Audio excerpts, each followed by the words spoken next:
देवियों और सज्जनों, मैं हूं आपका मेजबान और आज हम और आप मिलकर एक ऐसे सफर पर निकलने वाले हैं जो हमें ले जाएगा देवभूमि उत्तराखंड की उन पौराणिक गाथाओं की ओर जो सदियों से हमारी संस्कृति और आस्था का अटूट हिस्सा रही हैं। उत्तराखंड, यह नाम सुनते ही मन में एक पवित्रता, एक दिव्यता का संचार होता है। यह वही भूमि है जहां ऋषि मुनियों ने घोर तपस्या कर ज्ञान की पराकाष्ठा को छुआ, जहां देवताओं ने स्वयं लीलाएं रची और जहां प्रकृति अपने सबसे मनोरम और आध्यात्मिक रूप में विद्यमान है। यहाँ के कण कण में इतिहास और अध्यात्म की सुगंध बसी हुई है, जो हमें अपनी जड़ों से जोड़ती है। इस विशेष प्रस्तुति में हम देवभूमि के कुछ ऐसे ही रहस्यमयी और प्रेरणादायक आख्यानों को आपके समक्ष प्रस्तुत करेंगे। हम जानेंगे कि कैसे मां गंगा का अवतरण इस पुण्य धरा पर हुआ, कैसे पांडवों ने केदारनाथ में भगवान शिव के दर्शन पाए और किस प्रकार बद्रीनाथ में नारायण ने तपस्या की। ये कथाएं केवल कहानियां नहीं, बल्कि हमारे जीवन के लिए मार्गदर्शक सिद्धांत भी हैं। ये हमें धर्म, कर्तव्य और भक्ति के महत्व का बोध कराती है। तो चलिए इस अद्भुत यात्रा का शुभारंभ करते हैं और उत्तराखंड की उन पौराणिक गाथाओं में गोता लगाते हैं जो आज भी हमारे दिलों में श्रद्धा और विस्मय का भाव जगाती है। यहाँ की भूमि पर अनेक ऋषि मुनियों ने तपस्या की और कई देवी देवताओं की कथाएं इस प्रदेश से जुड़ी हुई हैं। हर पर्वत, हर नदी, हर मंदिर एक अनूठी कहानी समेटे हुए है जो पीढ़ी दर पीढ़ी सुनाई जाती रही है। ये गाथाएं न केवल हमें हमारे अतीत से जोड़ती हैं, बल्कि वर्तमान में भी हमें आध्यात्मिक शांति और मार्गदर्शन प्रदान करती है। इस यात्रा में हम उन पवित्र स्थलों का भी आभासी भ्रमण करेंगे जो इन कथाओं के साक्षी रहे हैं। तो तैयार हो जाइए देवभूमि उत्तराखंड के रहस्य और रोमांच से भरे इस सफर के लिए, जहां हर कहानी एक नया अध्याय खोलेगी और हर अध्याय एक गहरा सत्य उजागर करेगा। देवियों और सज्जनों, हमारी आज की पहली पौराणिक गाथा उस जीवनदायिनी पतित पावनी मां गंगा के अवतरण से जुड़ी है, जिनका उद्गम स्थल गंगोत्री इसी देवभूमि उत्तराखंड में स्थित है। यह कथा है राजा भगीरथ के अथक प्रयासों और उनके पूर्वजों की मुक्ति की। सोचिए, कितना महान होगा वह संकल्प, कितना कठोर होगा वह तप, जिसने स्वर्ग की नदी को पृथ्वी पर आने को विवश कर दिया। यह कहानी हमें बताती है कि सच्ची निष्ठा और दृढ़ संकल्प से असंभव को भी संभव किया जा सकता है। राजा सगर के 60,000 पुत्र कपिल मुनि के श्राप से भस्म हो गए थे और उनकी आत्माओं को मुक्ति नहीं मिल पा रही थी। उनकी मुक्ति का एकमात्र उपाय था मां गंगा का पवित्र जल, जो उन्हें स्पर्श कर सके। पीढ़ी दर पीढ़ी सगर के वंशज प्रयास करते रहे, किंतु सफलता हाथ न लगी। फिर जन्म हुआ राजा भगीरथ का, जिन्होंने अपने पूर्वजों की आत्मा की शांति के लिए एक ऐसा प्रण लिया जो इतिहास में अमर हो गया। उन्होंने राजपाट त्याग दिया और घोर तपस्या में लीन हो गए। भगीरथ की तपस्या इतनी कठोर थी कि वर्षों तक उन्होंने अन्न जल का त्याग कर दिया। उनकी तपस्या से प्रसन्न होकर सृष्टि के रचयिता भगवान ब्रह्मा प्रकट हुए। ब्रह्मा जी ने भगीरथ को वरदान मांगने को कहा। भगीरथ ने अपने पूर्वजों की मुक्ति के लिए गंगा को पृथ्वी पर भेजने का वरदान मांगा। ब्रह्मा जी ने कहा, तथास्तु, तुम्हारी इच्छा पूर्ण होगी, किंतु गंगा के प्रचंड वेग को पृथ्वी सहन नहीं कर पाएगी। तुम्हें भगवान शिव को प्रसन्न करना होगा ताकि वे गंगा को अपनी जटाओं में धारण कर उसके वेग को नियंत्रित कर सके। अब भगीरथ के समक्ष एक और चुनौती थी, देवाधिदेव महादेव को प्रसन्न करना। वे पुनः कठोर तपस्या में लीन हो गए, इस बार भगवान शिव के लिए। उनकी अविचल भक्ति और तप से प्रसन्न होकर भोलेनाथ प्रकट हुए और भगीरथ की प्रार्थना स्वीकार की। उन्होंने गंगा के वेग को अपनी जटाओं में धारण करने का वचन दिया। क्या आप कल्पना कर सकते हैं उस क्षण की जब स्वर्ग से गंगा की धारा पृथ्वी की ओर बढ़ी होगी? एक ऐसा दृश्य जिसकी दिव्यता का वर्णन शब्दों में करना कठिन है। जब गंगा स्वर्ग से पृथ्वी की ओर अवतरित हुई तो उनका वेग अत्यंत प्रचंड था। ऐसा प्रतीत हो रहा था मानो संपूर्ण पृथ्वी जलमग्न हो जाएगी। तब भगवान शिव ने अपने वचन के अनुसार गंगा की उस उद्दंड धारा को अपनी विशाल जटाओं में धारण कर लिया। गंगा का अभिमान चूर चूर हो गया और वे शिव की जटाओं में ही विलीन सी हो गईं। कई वर्षों तक गंगा शिवजी की जटाओं में ही भ्रमण करती रही, मार्ग खोजती रही। भगीरथ ने पुनः शिवजी की स्तुति की। तब जाकर शिव ने गंगा की एक छोटी सी धारा को पृथ्वी पर प्रवाहित होने दिया। वह पवित्र धारा शिव की जटाओं से निकलकर हिमालय की गोद में स्थित गंगोत्री नामक स्थान पर प्रकट हुई। इसीलिए गंगोत्री को गंगा का उद्गम स्थल माना जाता है और यह स्थान श्रद्धालुओं के लिए अत्यंत पवित्र है। यहां से गंगा भगीरथ के पीछे पीछे उस स्थान की ओर बढ़ी जहां सगर के 60,000 पुत्रों की राख पड़ी थी। मार्ग में गंगा ने जाहनु ऋषि के आश्रम को भी आप्लावित कर दिया था, जिससे क्रोधित होकर ऋषि ने उन्हें पी लिया था। देवताओं और भगीरथ के अनुरोध पर जाहनु ऋषि ने गंगा को अपनी पुत्री के रूप में अपने कान से बाहर निकाला।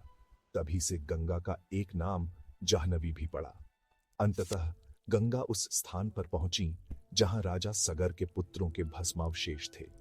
उनके पवित्र जल के स्पर्श मात्र से सगर के सभी पुत्रों को मुक्ति प्राप्त हुई और वे स्वर्ग सिधारे। इस प्रकार राजा भगीरथ की तपस्या सफल हुई और उनके पूर्वजों को मोक्ष मिला। गंगा का पृथ्वी पर अवतरण केवल सगर पुत्रों के उद्धार के लिए ही नहीं, बल्कि संपूर्ण मानव जाति के कल्याण के लिए हुआ। आज भी करोड़ों लोग गंगा में स्नान कर स्वयं को पवित्र करते हैं और अपने पापों से मुक्ति की कामना करते हैं। गंगा नदी केवल एक जलधारा नहीं, बल्कि भारतीय संस्कृति और आस्था का प्रतीक है। उत्तराखंड से निकलकर यह विशाल मैदानों को सींचती हुई करोड़ों लोगों को जीवन प्रदान करती है। गंगा की यह कथा हमें सिखाती है कि परसेवरेंस और शुड आई से अटूट लगन और निस्वार्थ भाव से किया गया कोई भी कार्य अवश्य सफल होता है। यह हमें पितृभक्ति का भी एक उत्कृष्ट उदाहरण प्रस्तुत करती है। उत्तराखंड में गंगोत्री से लेकर हरिद्वार और ऋषिकेश तक गंगा के तट पर अनेक तीर्थ स्थल हैं, जहां भक्तगण आध्यात्मिक शांति की खोज में आते हैं। गंगा की कल मानो आज भी भगीरथ के उस महान प्रयास की बात चल रही है। कथा हमें यह भी स्मरण कराती है कि प्रकृति की शक्तियों का सम्मान करना कितना आवश्यक है और कैसे दैवीय कृपा से ही संतुलन बना रहता है। तो यह थी गंगावतरण की अद्भुत कथा, जो देवभूमि उत्तराखंड की महिमा को और भी बढ़ा देती है। देवियों और सज्जनों, अब हम आपको ले चलते हैं हिमालय की गोद में बसे एक ऐसे धाम की ओर जिसका नाम सुनते ही हर शिव भक्त का हृदय श्रद्धा से भर उठता है, केदारनाथ। यह भगवान शिव के 12 ज्योतिर्लिंगों में से एक है और इसकी कथा महाभारत काल से जुड़ी हुई है। यह कथा है पांडवों की अपने पापों से मुक्ति की खोज और भगवान शिव की लीला की। यह एक ऐसी यात्रा है जो भक्ति, पश्चाताप और क्षमा के इर्द गिर्द घूमती है। महाभारत का भीषण युद्ध समाप्त हो चुका था। पांडवों ने धर्म की स्थापना के लिए युद्ध तो जीत लिया था, किंतु अपने ही स्वजनों और गुरुजनों की हत्या के पाप से उनका मन अत्यंत व्यथित था। वे इस अपराध बोध से मुक्ति पाना चाहते थे। महर्षि वेदव्यास की सलाह पर पांडव अपने पापों से मुक्ति पाने के लिए भगवान शिव की शरण में जाने का निश्चय करते हैं। वे जानते थे कि केवल महादेव ही उन्हें इस गुरु हत्या और गोत्र हत्या के पाप से मुक्त कर सकते हैं। पांडव द्रौपदी सहित भगवान शिव की खोज में निकल पड़ते हैं। वे काशी पहुंचते हैं, किंतु शिवजी उनसे रुष्ट थे, क्योंकि उन्होंने अधर्म का साथ देने वालों का वध किया था। भले ही वे उनके स्वजन थे, शिवजी पांडवों को दर्शन नहीं देना चाहते थे, इसलिए वे काशी छोड़कर गुप्त काशी चले गए, जो उत्तराखंड में स्थित है। पांडव भी उनके पीछे पीछे गुप्त काशी पहुंच जाते हैं। जब शिवजी को झांत होता है कि पांडव वहां भी पहुंच गए हैं, तो वे उनसे बचने के लिए एक बैल, एक महिष का रूप धारण कर लेते हैं और अन्य पशुओं के झुंड में शामिल हो जाते हैं। पांडवों को संदेह होता है और भीम अपनी विशाल देह का उपयोग करते हैं। वे अपने पैर 2 पहाड़ों पर फैला देते हैं और अन्य सभी पशु उनके पैरों के नीचे से निकल जाते हैं, किंतु बैल रूपी शिवजी उनके पैरों के नीचे से जाने को तैयार नहीं होते। भीम बलपूर्वक उस बैल को पकड़ने का प्रयास करते हैं। तभी वह बैल भूमि में अंतर्ध्यान होने लगता है। भीम झपटकर बैल की पीठ का त्रिकोणाकार भाग, जिसे हम कुबड़ या पृष्ठ भाग कहते हैं, पकड़ लेते हैं। भगवान शिव पांडवों की दृढ़ भक्ति और पश्चाताप से प्रसन्न होकर उन्हें उसी रूप में दर्शन देते हैं। वे पांडवों को उनके पापों से मुक्त करते हैं और उन्हें आशीर्वाद देते हैं। जिस स्थान पर भीम ने बैल का पृष्ठ भाग पकड़ा था, वही स्थान आज केदारनाथ के नाम से प्रसिद्ध है। यहाँ भगवान शिव एक त्रिकोणीय पाषाण शिला के रूप में स्वयंभू प्रकट हुए, जो आज भी पूजी जाती है। यह ज्योतिर्लिंग अत्यंत दुर्लभ और महिमामयी माना जाता है। कहा जाता है कि जब शिवजी बैल के रूप में अंतर्ध्यान हो रहे थे, तो उनके शरीर के विभिन्न अंग विभिन्न स्थानों पर प्रकट हुए। जो आज पंच केदार के नाम से प्रसिद्ध है। बैल का मुख रुद्रनाथ में, भुजाएं तुंगनाथ में, नाभ हिमत महेश्वर में और जटायु कल्पेश्वर में प्रकट हुई। इन सभी स्थानों पर भगवान शिव के मंदिर स्थापित हैं और ये पंच केदार यात्रा का महत्वपूर्ण हिस्सा है। केदारनाथ इन पंच केदारों में सर्वोच्च स्थान रखता है। केदारनाथ धाम की यात्रा अत्यंत कठिन मानी जाती है, किंतु भक्तों का विश्वास और श्रद्धा उन्हें हर कठिनाई को पार करने की शक्ति प्रदान करती है। यहाँ का वातावरण इतना दिव्य और शांत है कि भक्तजन स्वतः ही शिवमय हो जाते हैं। मंदाकिनी नदी का कलकल निनाद, बर्फ से ढकी चोटियां और हवा में घुली आध्यात्मिक ऊर्जा, यह सब मिलकर केदारनाथ को एक अद्वितीय तीर्थ स्थल बनाते हैं। आदि शंकराचार्य ने भी इस स्थल का पुनरुद्धार किया था और यहीं पर उन्होंने समाधि ली थी। यह कथा हमें सिखाती है कि यदि मन में सच्चा पश्चाताप हो और ईश्वर के प्रति अटूट श्रद्धा हो तो बड़े से बड़ा पाप भी क्षमा किया जा सकता है। पांडवों ने युद्ध में विजय प्राप्त की थी, किंतु मन की शांति उन्हें शिव की शरण में आकर ही मिली। केदारनाथ की यह भूमि उसी शांति और मोक्ष का प्रतीक है। यह हमें यह भी दर्शाती है कि भगवान अपने भक्तों से दूर नहीं रह सकते, चाहे वे कितनी भी लीलाएं क्यों न करें।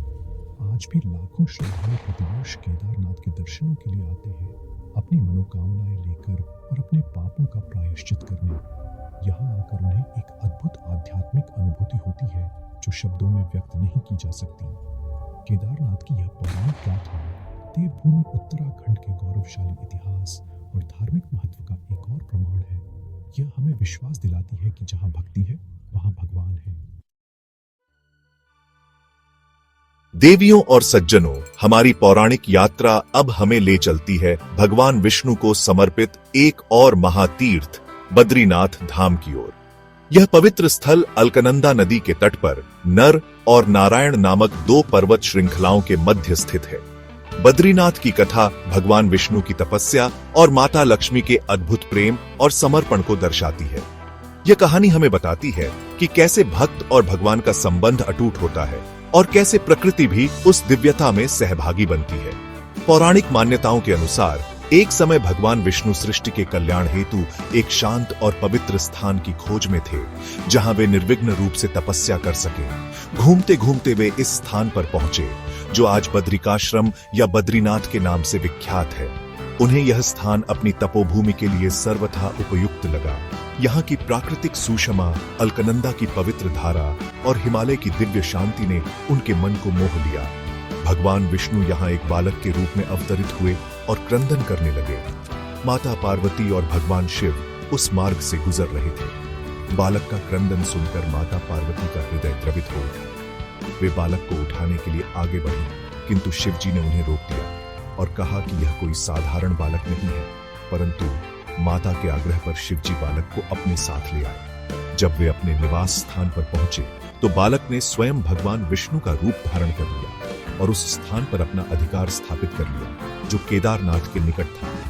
इस प्रकार विष्णु ने शिव से यह स्थान प्राप्त किया। एक अन्य प्रमुख कथा के अनुसार जब भगवान विष्णु यहाँ तपस्या में लीन थे तो उस क्षेत्र में अत्यधिक हिमपात होने लगा। भगवान विष्णु हिम से पूरी तरह ढकने लगे। उनकी यह दशा देखकर माता लक्ष्मी अत्यंत व्यथित हो उठी। वे अपने पति को इस कठोर मौसम से कैसे बचाएं, यह सोचने लगे। तब उन्होंने स्वयं एक बद्री यानी बेर के वृक्ष का रूप धारण कर लिया और भगवान विष्णु के ऊपर छाया बनकर उन्हें सर्दी और हिमपात से बचाने लगे। कई वर्षों तक माता लक्ष्मी बद्री वृक्ष के रूप में भगवान विष्णु को छाया प्रदान करती रही, उन्हें धूप, वर्षा और हिम से सुरक्षित रखती रही। जब भगवान विष्णु की तपस्या पूर्ण हुई और उन्होंने अपनी आंखें खोली तो उन्होंने देखा कि माता लक्ष्मी एक बद्री वृक्ष के रूप में उनकी रक्षा कर रही है।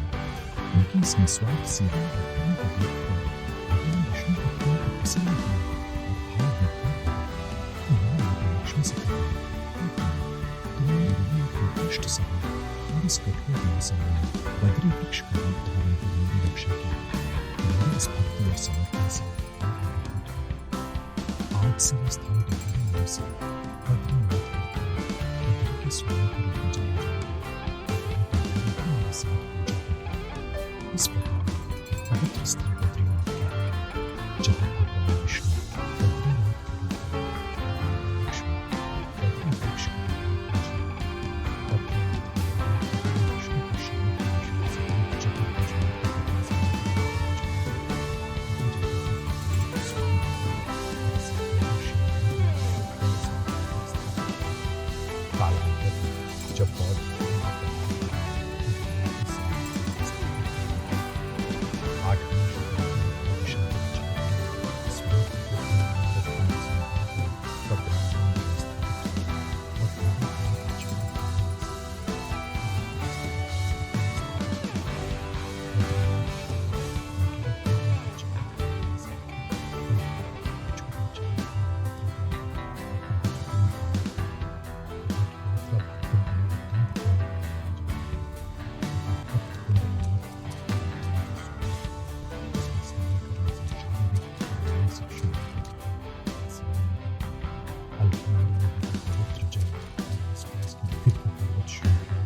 यह कथा हमें भगवान विष्णु की तपस्या, माता लक्ष्मी के प्रति उच्च धर्म और उनके असीम प्रेम का संदेश देती है। यह हमें यह भी सिखाती है कि सच्ची भक्ति और सेवा का फल अवश्य मिलता है।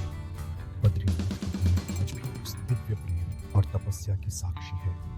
यहाँ आने वाले हर श्रद्धालु को एक अनोखी शांति और दिव्यता का अनुभव होता है, जो उन्हें भगवान नारायण के और निकट ले जाता है। देवियों और सज्जनों, उत्तराखंड की देवभूमि न केवल हिंदू पौराणिक कथाओं से समृद्ध है, बल्कि यह सिख धर्म के लिए भी एक अत्यंत महत्वपूर्ण तीर्थ स्थल का घर है। हम बात कर रहे हैं श्री हेमकुंड साहिब की, जो हिमालय की ऊंचाइयों पर बर्फ से ढकी 7 चोटियों से घिरी एक निर्मल झील के किनारे स्थित है। यह वह पवित्र स्थान है जहां सिखों के 10वें गुरु गोबिंद सिंह जी ने अपने पूर्व जन्म में कठोर तपस्या की थी। गुरु गोबिंद सिंह जी ने अपनी आत्मकथा बचित्र नाटक में इस स्थान का उल्लेख किया है। उन्होंने लिखा है कि अपने पूर्व जन्म में वे दुष्ट दमन नामक ऋषि के रूप में हेमकुंड पर्वत पर महाकाल की आराधना में लीन थे। यह स्थान सप्त श्रृंग नामक पर्वत श्रृंखला से घिरा हुआ है, जिसका अर्थ है 7 छोटियां। यहाँ उन्होंने इतने लंबे समय तक और इतनी गहन तपस्या की कि वे स्वयं ईश्वर में विलीन हो गए, एक रूप हो गए। उनकी तपस्या का उद्देश्य केवल आत्म मुक्ति नहीं था, बल्कि धर्म की रक्षा और अधर्म के नाश के लिए शक्ति अर्जित करना भी था। इसी तपस्या के फलस्वरूप उन्हें परमात्मा से आदेश मिला कि वे पृथ्वी पर पुनः जन्म लें और खालसा पंथ की स्थापना कर धर्म की रक्षा करें और अत्याचार का सामना करें। यह कथा गुरु गोबिंद सिंह जी के जीवन के दिव्य उद्देश्य और उनके आध्यात्मिक बल को दर्शाती है। कई शताब्दियों तक यह पवित्र स्थान गुमनाम रहा। 20वीं सदी की शुरुआत में सिख विद्वानों और संतों ने बचित्र नाटक में वर्णित संकेतों के आधार पर इस स्थान की खोज का बीड़ा उठाया। भाई वीर सिंह जी, जो एक प्रसिद्ध सिख विद्वान और कवि थे, ने इस खोज में महत्वपूर्ण भूमिका निभाई। उनके शोध और प्रेरणा से संत सोहन सिंह जी, जो भारतीय सेना में एक सेवानिवृत्त ग्रंथी थे, ने इस दुर्गम स्थान की यात्रा की और अंततः 1930 के दशक में हेमकुंड साहिब की पुनः खोज की। संत सोहन सिंह जी ने जब इस स्थान को पाया तो यह बचित्र नाटक में वर्णित विवरण से हूबहू मेल खाता था।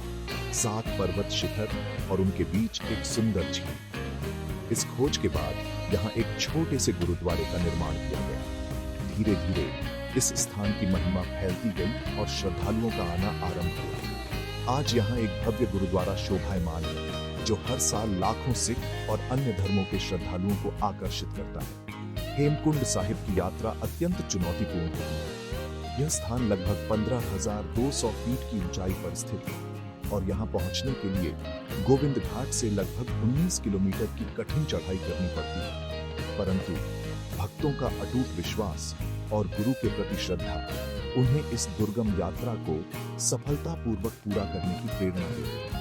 मार्ग में प्राकृतिक सौंदर्य के अद्भुत दृश्य देखने को मिलते हैं, जो यात्रा की थकान को कम कर देते हैं।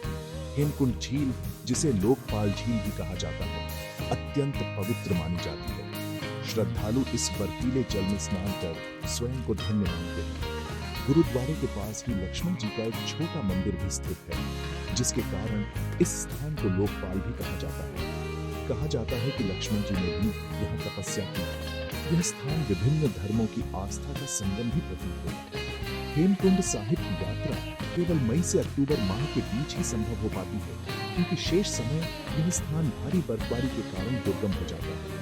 यहाँ का वातावरण अत्यंत शांत और आध्यात्मिक ऊर्जा से परिपूर्ण होता है।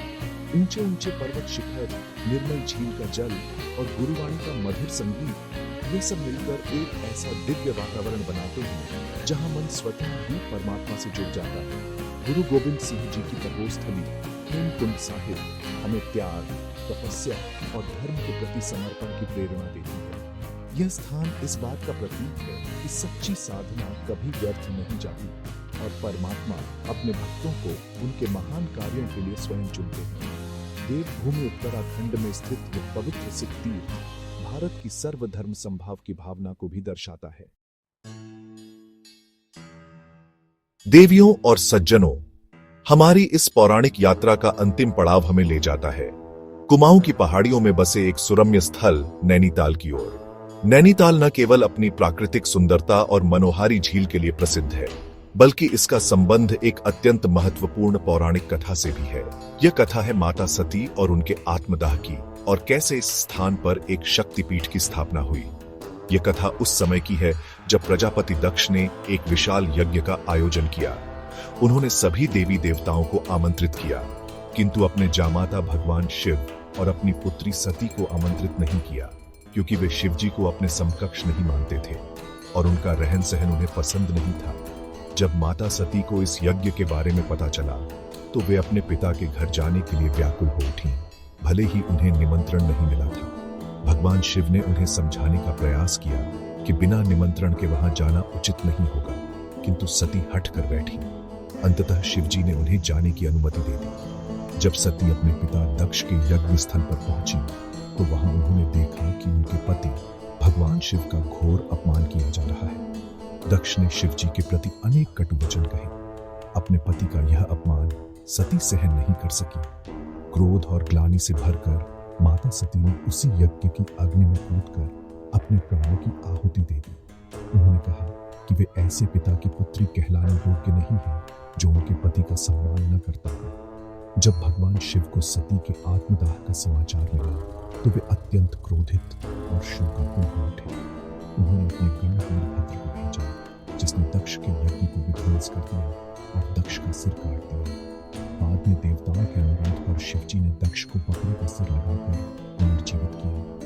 भगवान शिव सती के मृत शरीर को अपने कंधों पर उठाकर विलाप करते हुए ब्रह्मांड में विचरण करने लगे। उनके इस रौद्र और शोकपूर्ण रूप को देखकर संपूर्ण सृष्टि में हाहाकार मच गया, संतुलन बिगड़ने लगा।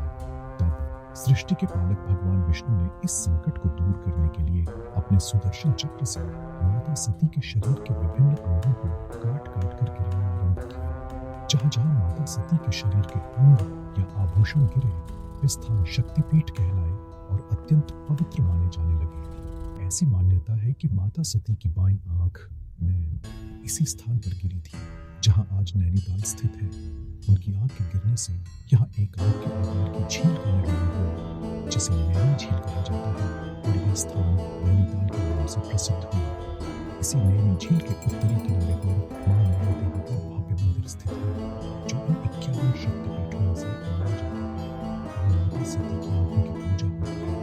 भक्तगण दूर दूर से मां नैना देवी के दर्शन करने आते हैं और अपनी मनोकामनाएं पूर्ण होने का आशीर्वाद प्राप्त करते हैं।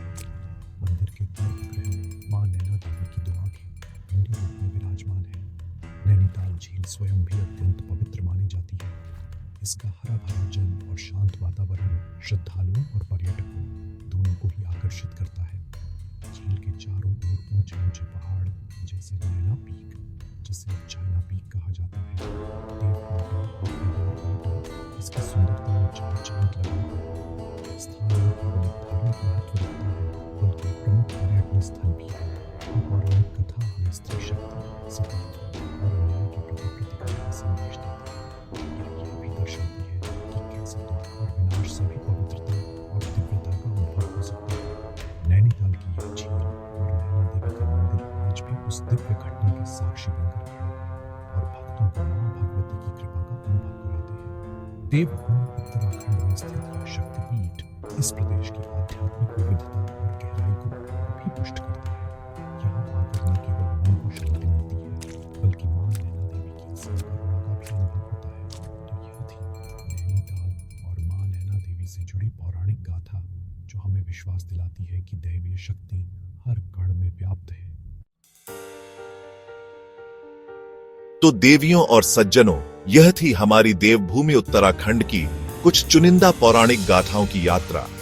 हमने देखा कि कैसे गंगा का अवतरण हुआ, कैसे केदारनाथ में पांडवों को शिव के दर्शन मिले, बद्रीनाथ में नारायण की तपस्या का रहस्य जाना, हेमकुंड साहिब में गुरु गोबिंद सिंह जी की तपोस्थली के दर्शन किए और नैनीताल में मां नैना देवी के शक्तिपीठ की कथा सुनी। उत्तराखंड की पौराणिक गाथाएं इसकी धार्मिक और सांस्कृतिक विरासत को अत्यंत सुंदरता और गहराई से दर्शाती हैं।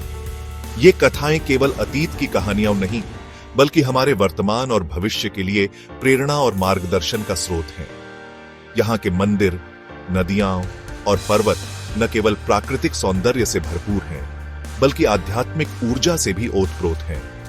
हर स्थान एक कहानी कहता है, हर पत्थर एक इतिहास समेटे हुए है। यह देवभूमि हमें सिखाती है कि आस्था में कितनी शक्ति होती है और कैसे प्रकृति और परमात्मा एक दूसरे से अभिन्न रूप से जुड़े हुए हैं। इन कथाओं को सुनकर, इन स्थानों का स्मरण कर मन में एक अद्भुत शांति और भक्ति का संचार होता है।